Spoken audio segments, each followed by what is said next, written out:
Do you remember your first down on the job in Hollywood? Oh, yeah. I mean... Who were you working for first?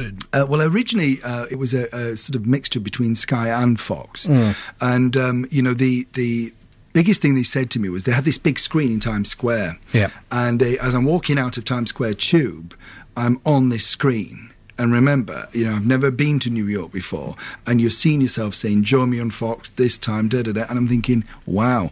And this American woman said, oh, this is you, can I get your picture? So suddenly, it was like one of those, instant. Things. And then they said in my earpiece one day, and just to let you know, Neil, you're now going to be seen by 35 million Americans. And I'm thinking, right. And I remember sitting there thinking, I want my mom. Because you do, don't you? And then we did it, and really it was, I think I find TV very easy. I think I've had tougher audiences at Wakefield Theatre Royal, because once you go on a stage, it's tougher. Because you can't, there's nowhere to hide. Yeah. In radio, as you know, and I don't mean that this would ever happen to you, Seth, but you can kind of fluff your way out of it. If you get it wrong, a record comes on, you go, oh, here's that, Whereas in telly, you can do the same thing. If something drops out or if the person isn't there, you keep talking till it turns up.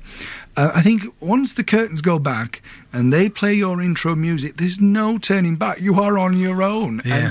And you have to do it. And I think probably the toughest theatre gig I did was I played Billy Flynn in Chicago on Broadway, and there's a part in the musical, if anybody knows this, where Billy comes up from under the stage, and I was being filmed for a TV show at the time, so I've got a camera in my face and I'm very, very nervous, and in the audience is Donald Trump, Dame Edna, quite a few celebrities, and the guy says to me, where would you like to be now? And I said, home. And he said, what would you like to do now? I said, I'd like my mum here. And so he said, right. And they said, Mr. Billy Flynn. And I shot up and I thought, it's now or never. And I looked out at this theatre and I thought, you've waited a few years to get to this point, let's get on with it. And so, although I was nervous, it's moments like that you don't forget. I mean, Broadway is a tough call, but it all started, in Stocksbank Road in Murfield. So you mentioned your mum a few times. How do you describe your relationship with her? Well, with both parents, Anne and Alan have been... my dad is fantastically funny. We get on incredibly well. And my mum really, not showbiz parents at all. They're just supportive. I think that's the best thing you can say. When I've gone with these wacky ideas and said, what about if, my dad may point out the dilemma that might go wrong, and my mum would say, well, if you think you can do it, why not have a go? So it's up to you to make that decision. It's not like you're the best, you definitely. There's none of that, which I admire, and it's the same with my brother Mark. We've always been supported really well. So I think that's a vital thing that I think is missing when you watch things like X Factor, because the mothers rush on, don't they, Zed? And they go, see that lass here, she's fabulous, better than Mariah Carey, you've missed a trick there. And you think, what? So have you heard the same audition? So I do think that you have to keep a sense of reality, and I think that if you think you can do it, if you think that you could, have a go at doing something, and I've done stand up, the things that I find incredibly hard, I think, which my dad does really well, is very funny, but he makes it look easy. And I think when somebody makes it look easy, it's a bit like my mum who sings, you think, oh, I can do that. But then you suddenly learn it's not as easy as you think. So I think, great admiration for them, I would say, yeah. How important is family to you? Mega, it's everything, because you can't rely in this job on anybody but them. And, an agent will love you as long as you're making money. The audience will applaud you as long as you're being funny or can deliver. But, I've seen major people fired in TV right in front of your eyes. And it's, when you're younger as well, it's quite shocking.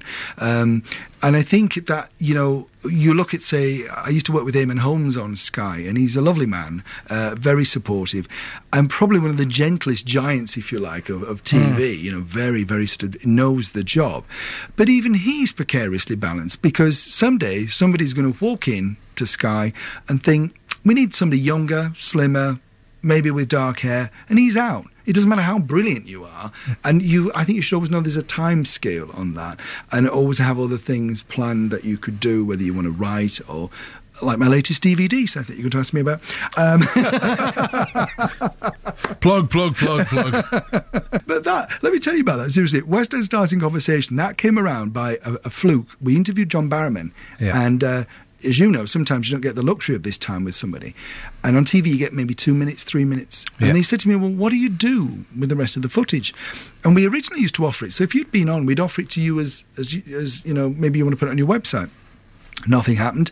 And we got messages from fans who always know, who came into our Westminster studios and say, well, you know, you had so-and-so in, what about that?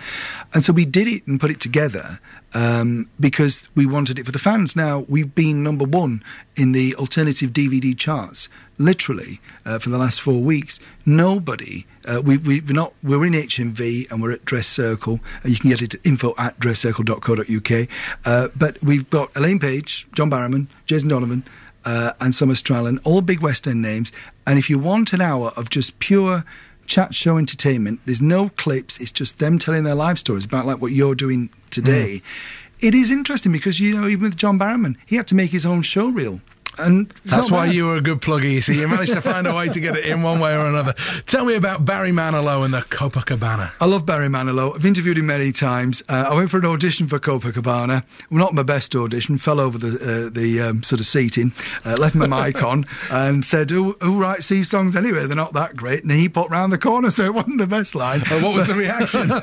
Well, he did offer me a job, so, you know, maybe we got on well. But Copacabana, brilliantly crafted pop song. Barry Manilow, one of the ultimate entertainers, currently in Las Vegas. If you get a chance, go and see him. I just love it. Simple as that. I heard him on the radio, on Radio 2, I think it was, one afternoon, and he just sat there with a piano. Yeah. And for half an hour, he just played whatever. Yeah. It must have been in the morning. But he just sat there and sang, and he played, and he played songs that he'd written, he played other songs that he liked.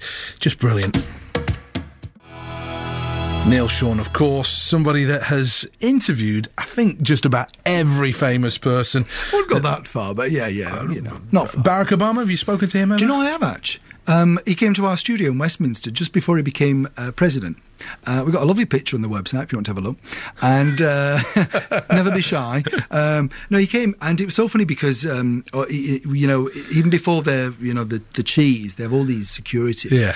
And, you know, when you have like a random cleaner that just comes in and you think, and they couldn't believe that this woman had got in. All this security, and she just wanders in with a trolley, which could have been packed with explosives, of course. Of course, yeah. But he was very nice, and you know, I think, talking about power, he just exuded power. You know, when people, you think, wow, he does look like he could run the world. Yeah, really nice bloke, actually. But of course, like all of them, they have to do a picture with me or else I'm not happy. You know? I look forward to that request. in terms of, you know, famous people you've met, who are the ones that you enjoy interviewing? The legends, really.